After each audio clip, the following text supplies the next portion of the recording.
속 깊숙한 이야기를 들어보는 인터뷰 시간입니다. 북한의 대남 도발에 우리 군도 어제 9.19 군사합의에 따른 지상, 해상의 적대행위 중지구역이 더 이상 존재하지 않는다, 이렇게 못 박았는데요. 관련해서 북한 외교관 출신인 국민의힘 태영호 의원과 이야기 나눠보도록 하겠습니다. 의원님 안녕하세요. 예, 안녕하세요. 자, 의원님, 이 9.19 군사합의라는 게 2018년에 있었던 거고 결국 해상에서 무력 충돌 방지하기 위해서 완충구역 설정한 거잖아요. 북방항해석 일대를. 예, 그렇죠. 그런데 예. 그럼 이 효력이 사라졌다. 네. 이제는. 네. 그러면 네. 무력 충돌 언제든지 있을 수 있다, 뭐 이런 얘기로 해석해야 되는 거예요? 당연히 완충구역이라는 건 충돌 막자고 네. 해놓은 거 아니겠습니까? 네. 서로 쏘지 말라, 뭐 그렇죠. 이거잖아요. 그리고 두 번째는요, 서로 지켜야 됩니다. 예, 그래요. 그렇죠. 그런데 지난 3년간 보니까 우리는 딱 지키고 있는데 북한은 계속 위반하고 있고, 더 중요한 문제는 북한이 전술 핵무기를 개발했는데 예. 그거를 김정은이가 필요한 지역에 전개하고 배치해라 이렇게 했는데, 그 전술 핵무기가 지금 우리로서는 어디에 배치되어 있는지, 휴전선 가까이로 왔는지 이에 대한 지금 파악이 안 되고 있거든요. 가장 중요한 문제는요, 이 군 전무가들과 또 군부에서는 이 완충 지역 설정 때부터, 시작 때부터 반대했다는 겁니다. 예. 그런데 정무적으로 청와대에서 밀어붙였다. 그때 당시에도. 당시에? 네. 예. 그런데 이게 지금 우리가 한반도의 안보 구조 상황을 보면요, 다른 나라들하고 좀 다릅니다. 우리는 영토가 작고 네. 특히 남과 북을 비교해 보면 우리는 서울 수도권이 휴전소에 딱 붙어 있습니다. 맞아요. 예.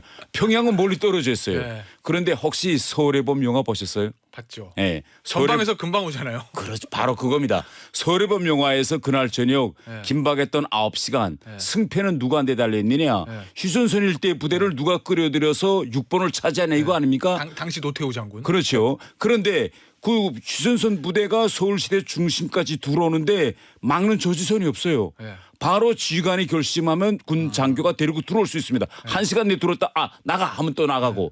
이 정도로 우리는 수도권 서울이 휴전선에 붙어 있습니다. 그런데요, 예. 이렇게 되면 우리는 사활적인 게 뭔가 하면 휴전선 일대에서 북한군이 어떻게 움직이는지 우리는 면밀히 감시해야 되는데, 지난 3년 동안 우리의 가장 중요한 공중정찰 자산이 완전히 들여다보고 있지 못했다는 거 아닙니까? 예. 그렇기 때문에 우리는 이걸 가지고 장난칠 여유가 없어요. 예. 6.25 때 당해보지 않았습니까? 전쟁이 터지니 바로 예. 서울에 오지 않습니까? 북한 탱크가. 그러면 중요한 거는 뭐 예를 들어서 방어적인 우리가 반격, 공격 이런 게 아니라 우리 여유가 없습니다. 우리는. 네. 그렇기 때문에 결국은 우리한테는 뭐냐면 북한을 면밀히 들여다보고 감시가 이 중요하다. 정찰. 완충구역에서 북한이 무슨 일을 하는지 들여다보는 것이 매우 중요하기 때문에 원래 이걸 만들자고 할 때부터 군부는 반대했다는 거거든요. 그래서 뭐 그런 이번 얘기죠. 기회에 저는 더 튼튼히 다져서 예. 전쟁이 일어나면 큰일입니다. 그렇죠. 일어나기 전에 예. 사전에 억제할 수 있게 정말 우리 튼튼한 힘과 대형 태세에서 이걸 막는 것이 중요하다, 이렇게 생각합니다. 알겠습니다. 자, 그리고 이 북한이 최근에 신년 들어서 포를 매일 쏘잖아요. 네. 이건 왜 그러는 거예요, 갑자기?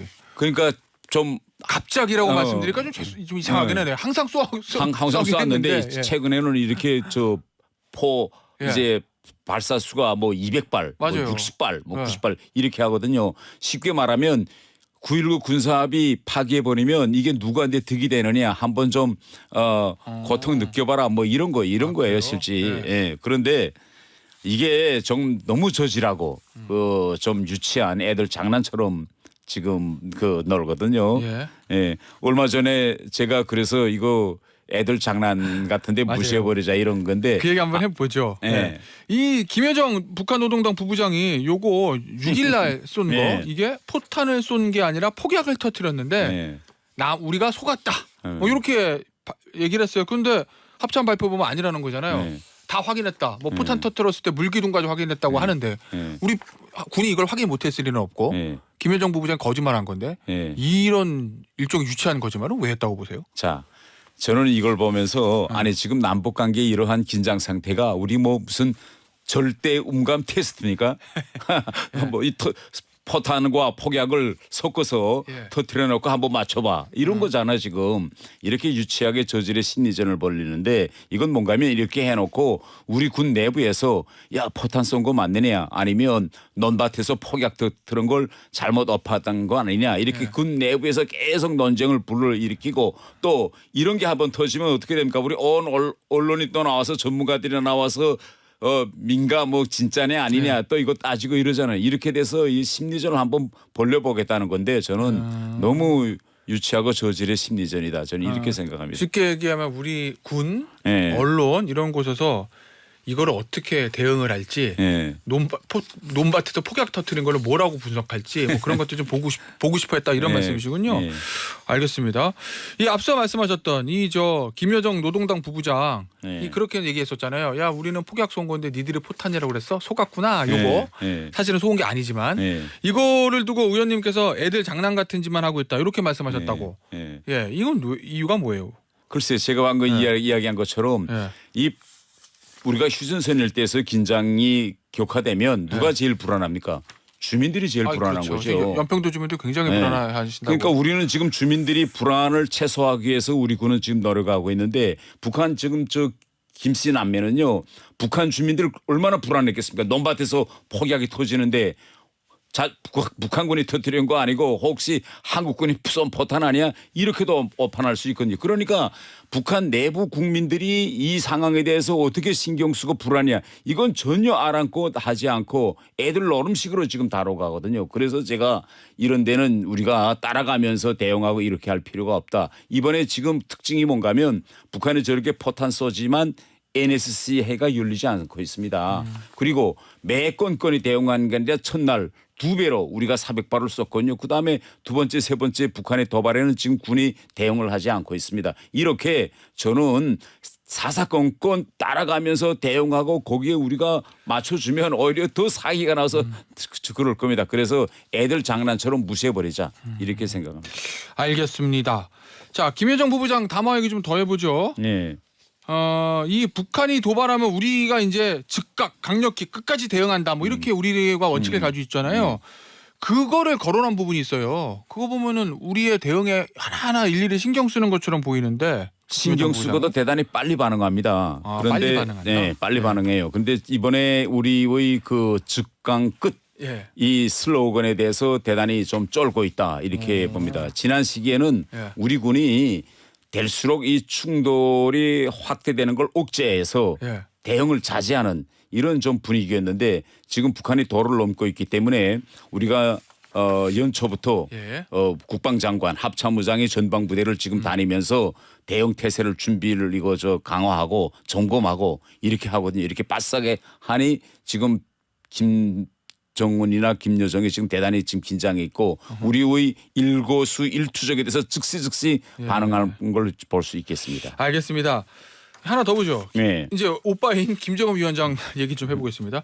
지난해 연말 전원회의가 있었잖아요. 네. 우리나라하고 북한을 교전 중인 또는 적대하고 있는 두 국가다. 뭐 이렇게 표현하면서 대남 정책 노선 변경했는데 이렇게까지 하는 이유는 뭐라고 보고 계세요? 핵과 관련돼서 지금 이렇게 하고 있습니다. 북한이 핵을 완성한 이후에 핵을 선제적으로 사용하겠다는 핵 사용 원칙, 핵 독트린을 밝혔거든요. 예. 그런데 그 핵무력법에 어떻게 되어 있는가 하면 비핵 국가들을 향해서 쓰겠다. 국가라는 표현이 있습니다.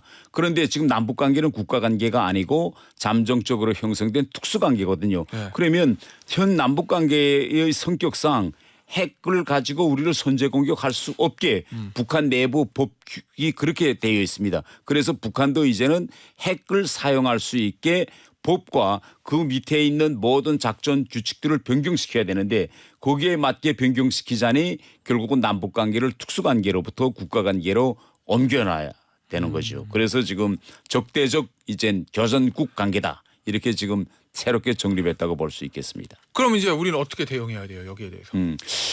우리 정부의 지금 기조는 힘에 의한 평화입니다. 네. 저렇게 김정은 남매가 저렇게 상황 파악 못하고 덤빌 때는 우리는 한미의 튼튼한 네. 그런 연합을 통해서 경고망동하지 않도록 예. 철저히 억제하는 것이 가장 중요하죠.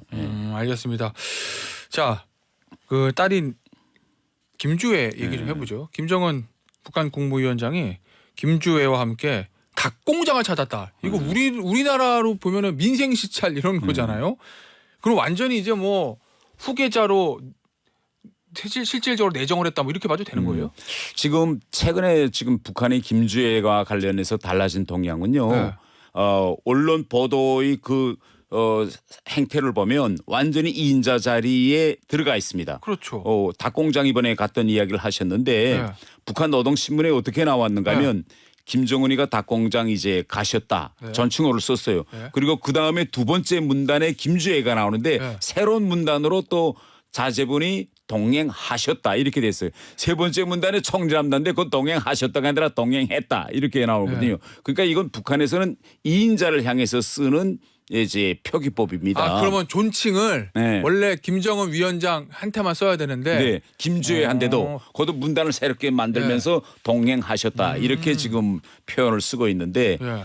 그러면 뭐 지금 일각에서 주장하는 것처럼 그러면 학관 후계자냐 네. 이건데 북한에서 국정원에서도 후계자로 될 가능성이 있다고 얼마 전에 발표한 거를 제가 봐서. 네. 네. 근데 김주애가 아직 미성년이잖아요. 어리죠. 그러면 확고한 후계자라 그러면 북한에도 내부의 절차 과정이 있습니다. 네. 당 전원회에서 후계자다라고 네. 공식 발표해야 공식 후계자인 거죠. 그게 지금은 네. 공식 후계자는 아닌 거죠. 지금이. 네. 그런데 아직 김주애가 거기까지 가려면 거의 한 10년은 더 기다려야 되기 때문에 네. 공식 후계자로 보이지만 아직까지 공식 후계자로는 선포하지 않았기 때문에 예. 좀 더 우리는 기다려봐야 되겠다 이렇게 생각합니다. 아니 그런데 항상 나오는 얘기지만 의원님 이렇게 빨리 오픈하는 경우는 없잖아요. 예.